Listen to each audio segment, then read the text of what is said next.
Okay, how about this? If I become #1, will you do it with me? Maybe. Maybe not. Come on, just once. God, I love this game, you guys.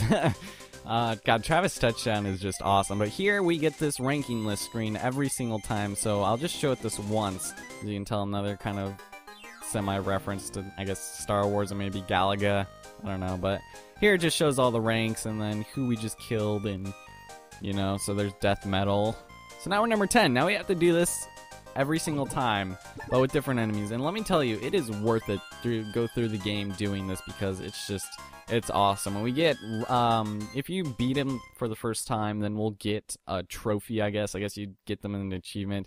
There are no plans to bring this to the 360. I actually have a Japanese version of the PlayStation. No, a Japanese version of the Xbox version, and for whatever reason, they decided not to port it to the 360, only the PS3, which is why I'm playing it here. And, yeah, like I said, I got kind of a little bit impatient. I guess I could have waited like 2 weeks and gotten the North American version, not have to deal with all the Japanese text when in just 2 weeks people are going to be reading it themselves, and I'm just sitting there all playing it through on the Wii version so I could read the shit. Whatever. But, yeah. Anyway, yeah, now, like I said, we'll be able to fight some enemies from previous, or from the future games of No More Heroes 2, and it's not exactly explained how. We're just in this little arena, and you cannot replay them in the game. Now, you can go to score attack mode and do that. Now, to save in the game, we actually use the bathroom to save. Now, we're definitely going to want to do that, and this is what I wanted to do before I accidentally walked into the fight, you know, but, yeah, basically what we're going to do now is save. Now here you can see my previous files. It's not a very long game. It only took me 8.5 hours to beat it, but that's just running through it for the first time without getting too many of the upgrades and stuff, and I didn't even get the true ending, but that's okay because the true ending, we're going to have to put a little bit of extra time into it because we have to buy all the beam katanas. But we're going to go ahead and do this over here, and the S just stands for the difficulty, which is sweet. So yes, it took me 8.5 hours to beat on the easiest difficulty. Sue me. Not exactly a speedrunner. But we can go ahead and do this, and now we can go ahead and do Motel No More Heroes, because as you saw, the motel is actually called No More Heroes. So there's that. And look how long this takes to save. On the Wii version, literally takes 1 second. I'm not even lying. It goes ding. That little ding you heard, that's as long as it took. And now I'm just going to do kind of what I've done in other Let's Plays. I'm going to go through and go through to, like right here, I did the 2 profile things, and it took me, like, for whatever reason, 45 minutes to beat the last level, which is the finale. But we're going to get out of here. Now, after every, I think, 2 fights or something like that, it'll ask us, this does not happen on the Wii version. Oh, never mind, it doesn't happen right here either. I guess it happens in the next one, but it'll ask us to go to sleep, and we'll be able to fight an enemy. But here's a cutscene. Am I ready? Anytime. Gotcha.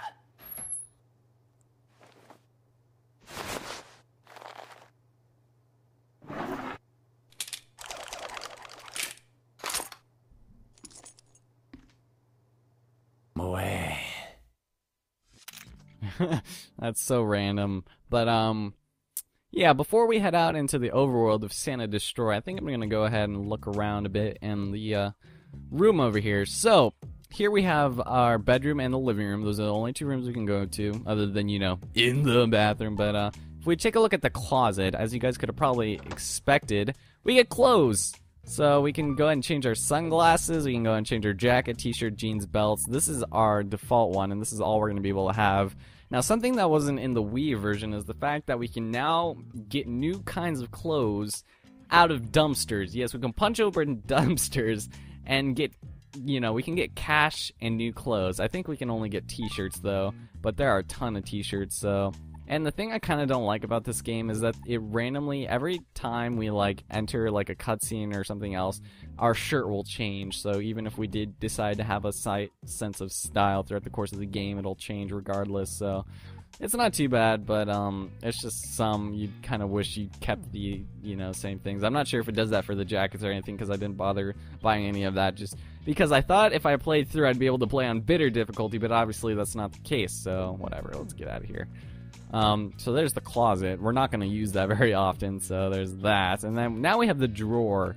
Now this is basically our equip screen right here. Now if you didn't have the Sylvia pack, you would not have any of this, okay? So what we have here, we have the Bloodberry, and that's different. Then we have the Sweetberry right here, and I love this thing. This thing is basically the power of love in this game, so just keep that in mind. Here we have the Cross Saver, and that one is just kind of a, you know, other thing. This one is kind of cool, actually, the Tsubaki MOE. We'll get into that later. And here we have the Tsubaki MK3, and it has 2 random signatures. This is the best weapon in the game, and this has, it's easily the best, and that's kind of a spoiler, but we'll have gotten into that later. Now, Moto Geek, I have no idea what this does. I'm pretty sure this just changes the look of your car or of your motorcycle that we have, but I'm not exactly sure what else it does other than cosmetics. So yeah, we're just gonna kinda, I don't know. I always used Moto Geek 3 just because it's like red and white, kind of like white stripes kind of, but not really, and that's really the only color I really like that. Actually, if we go to the last one, I'm gonna try this one. I haven't tried this one before, but there's a little kitty Jean over there, and just, you know, sleeping on our bed. And I think we'll probably end up just changing our weapon right now from our default. Wait a second, is the Bloodberry our default weapon? I don't know. I was kind of thinking about it, but I wanted to check on the Wii version before I started recording, but I forgot. Sweetberry, the power of love. We're gonna go and equip this and see if anything changes, because so yeah, this one is really good. It doesn't like make like a noise, you know, when you slash someone. The noise it makes isn't like a slashing noise. It's like a muffled nothing. Sweetberry, or Bloodberry. Actually, I think I wrote that down. Let's see. Bloodberry is a beam katana 1 at a net auction, apparently. And whatever, we'll just leave it for later. I'll just cycle through twice just in case. And then map. This one's really kind of obvious. We don't really have to look over here, but we have mission results. And so we can go ahead and I guess no missions yet, but the Santa Destroy guide, this just kind of tells us everything. Like here, I can't even read those, but these are just basically places of interest, places that we can go to fight all the rest of the people. Now, this is the entirety of Santa Destroy. It's actually really small, and it's supposed to be based off of a city in California or something, but or a city in California, whatever. Okay, let's get out of here. I keep wanting to press B to exit or circle to exit, whatever. And everything in this room is basically the same as it was in the Wii version. We're not going to bother with the phone, so whatever. Now here, there are a couple of different things. Now, toilet, obviously, is the save. We're not going to bother with that. TV is to see kind of other stuff. We can eventually go to the video store and buy other things, but no more heroes. Red zone. This is just the trailer for the game, which is pretty cool. And I might end up just showing all of them at the end just because, you know,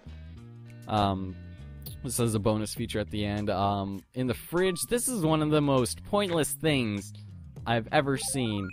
It restores our health, but there is nothing in the outworld of the, you know, the overworld that can hurt us. And our health heals after every boss, after every ranking battle. Every time we come into this area, our health will be full. There's absolutely no point for that fridge restoring our health, which is just ridiculous. So that's just my 2 cents. I don't know about you guys. I don't know if I'm missing something. But every time we come to this room, our health will be full. So there's, I don't even know. But now Jean, this is not really as pointless, but here we can play with Jean a little bit. Yes, how mechanical. Alright. Alright, let's get out of this. There we go. What are you doing? Come on. Oh, there we go. Okay, you're missing it. And every time you do that, he'll play with her a different way. Now, cards, we can actually see our cards. Oh, God. So here we've got trading cards, and I'll give like a little description of each thing, so it's whatever. It's not really anything important. On the new Game Plus file, we'll have a new set of cards. A new set of, I think, 95 cards that we'll be able to find out, you know, in Santa Destroy. And unfortunately, I'm not going to be able to cover that because New Game Plus is not what I'm playing on right now, which is a little unfortunate, but at the same time, like I said, I don't want to use my old stats and stuff. And then Armchair, this is a new feature, not featured, whatever, on the Wii version. When you go on here, Take a little nap. Alright. And here we can have either dreams or nightmares. Now dreams, you can actually see every single cutscene in the entire game from this point. So you could choose whichever one you want and you'll be able to see it. Nightmare, you'll be able to fight any boss from the game after you fought them. So we could fight Death Metal again if we wanted to, but we're not going to because we don't feel like it. Because we don't give a shit, frankly. Well, we could, but anyway, now we can leave. Thank God. Okay, sorry you guys. There's just a lot of explaining I have to do just to kind of familiarize you guys with this. Whatever. It's way too late. I can't show you guys what time it is. I think it's like 2:30 in the morning. But here, you know, this place is really secluded. But anyway, like I said, we can go in our car here. And then over here we have our first Lovikov ball. Now eventually it says, you have found a Lovikov ball. I guess I'll take a look at the pause screen. Now tell us our rank, our equipment. This is a lot different from the other one also because you had different tabs telling you what to do. Now as you can see, the Lovikov balls are we only have 1 out of 49. Like I said, 7 upgrades, you know, stuff like that. Oh, okay, my voice is running out. We can't go on this yet because we're going to go on another cutscene. We're on a limousine. Yes, unintentional rhyme is unintentional. And we have a pink dildo on our belt. Very nice. So, yeah. Huh? The next fight has been arranged. You don't have a lot of time, so I'll just tell you what you need to know. The 9th ranked assassin is currently Dr. Peace. A doctor? Actually, a detective. A dirty and unscrupulous detective with plenty of dark secrets about him. Illegal investigations, illicit sales, black marketing. He is your one-stop shop for marketing illegal goods. And on top of that, he is a trained assassin. He's been doing some work for the Mafia, and before you know it, he's up there ranked 9th on the list. To be frank, he's good. You won't stand a chance against him. You're as good as dead. What's it going to be, cowboy? Put me in, coach. All right, please transfer 150,000 LB dollars. What?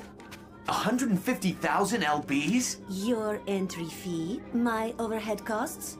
Don't tell me that you were not expecting so many zeros on that price or that I am ripping you off or some shit. We have an elite staff in the thousands. Personally, I think it's a bargain. Okay, I gotcha. But you really think I got that kind of dough on me? What the hell am I supposed to do? You are supposed to do your job. You've been hired to kill someone, so just do it and quit your whining. Plus, on-the-job training would be good for you. If you're interested, I can introduce you to an agent, an advertisement agency. But really, they're erasers. I'll tell you where it is later. I'm running late for my facial. Catch up later, okay? What?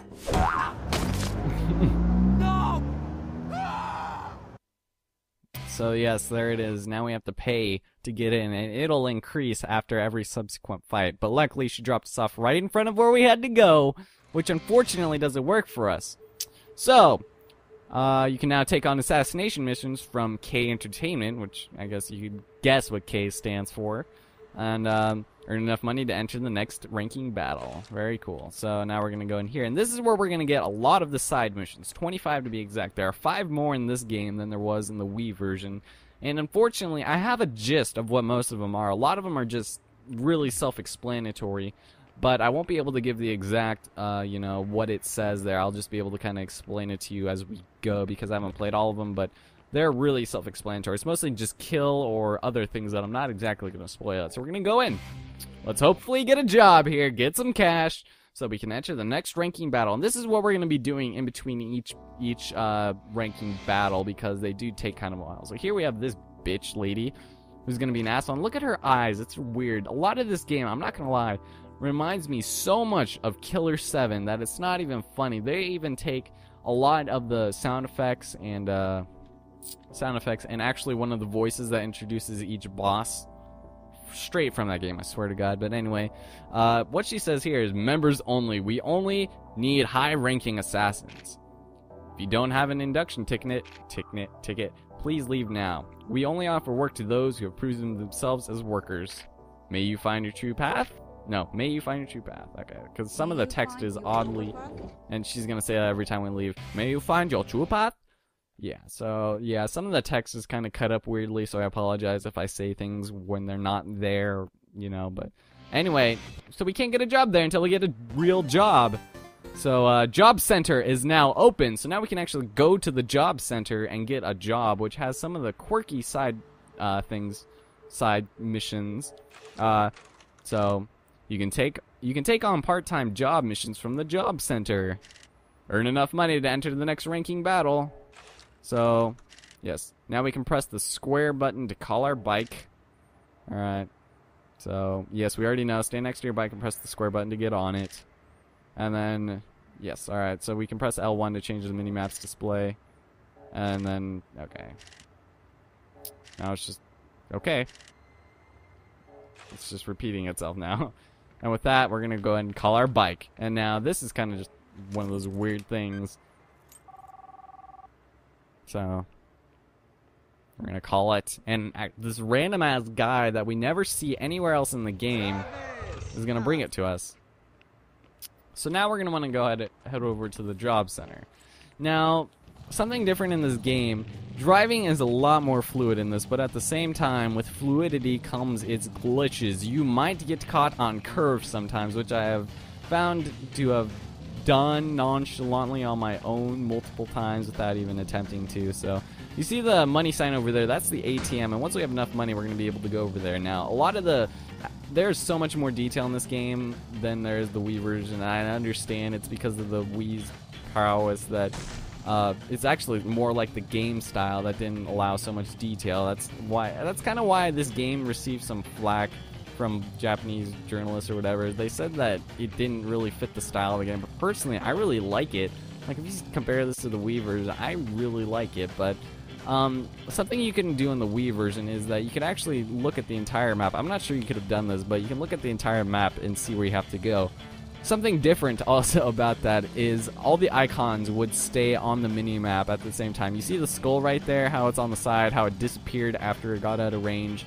In the Wii version, the skull would stay there no matter what part of the map you were on, so keep that in mind. And then here we have random speed up by pressing X right there. And I thought that by having the Moto Geek 4, we'd be able to, you know, have the thing. Now here, more Lovey Cup balls. And later, we don't have to worry about collecting them right now, but it's good to kind of, you know, have them around. But here, if we press B, we get that B right there. We get money, 2,000 LBs per garbage can, usually. So there's that. And I accidentally turned off my mini-map there, but yeah, so basically, yeah, I might end up cutting out a lot of stuff, but I'm going to show there are 15 job missions, and 25 assassin gigs, so that's going to take up kind of almost more time than the actual game itself is getting money. But there are a lot of side things to do, so there are 5 more, like I think I already said, there are 5 more job missions in this game than in, these aren't really jobs than in the Wii version, but yeah, they're not really jobs, it's just kind of funny. Like, a lot of them aren't jobs at all. So, God, I'm losing my voice. I'm going to have to stop recording pretty soon. I just want to get this recorded as I can before it's actually released in North America so that I can be cool. Just kidding. So, why are you here, Third Raider? Now, this guy is actually really entertaining. He gives a lot of insight on the statistical thingies of, I don't know, Santa Destroy. So, why are you here, Third Raider? This is a place where Third Raiders get together. So you're a member? Apparently we are. Well, I'll teach you some good stuff. All first raiders in the world were once third raiders. So third class is the first step up the ladder to first class. Your life will change if you work here. I'll tell you one more thing. How do third raiders become first raiders? Oh, whoops. I think that was the one right there. That's easy. They worked their damn butts off till they were puking blood. And then they worked some more. Oh, you want to be a first raider? If so, work hard. You chalk up jobs to survive in this town. I'll hook you up with some more work if you do this job well. And then it says the job has been posted on the bulletin board. That's what he says. And yeah, the text is cut up really weirdly in this, but I didn't bother counting how many times because honestly, it doesn't matter. So anyway, alright, so now we have our first job, and this one's coconut collecting, and basically we have to collect coconuts over at DDT Juices. And here we get 2,000 LBs per thing, and this is basically what we're going to be doing the entirety of the game, but these job missions generally do not sell very well at all for, like, you know, for getting cash. You're gonna want to stick to assassin missions for that. So, so yeah. So, okay.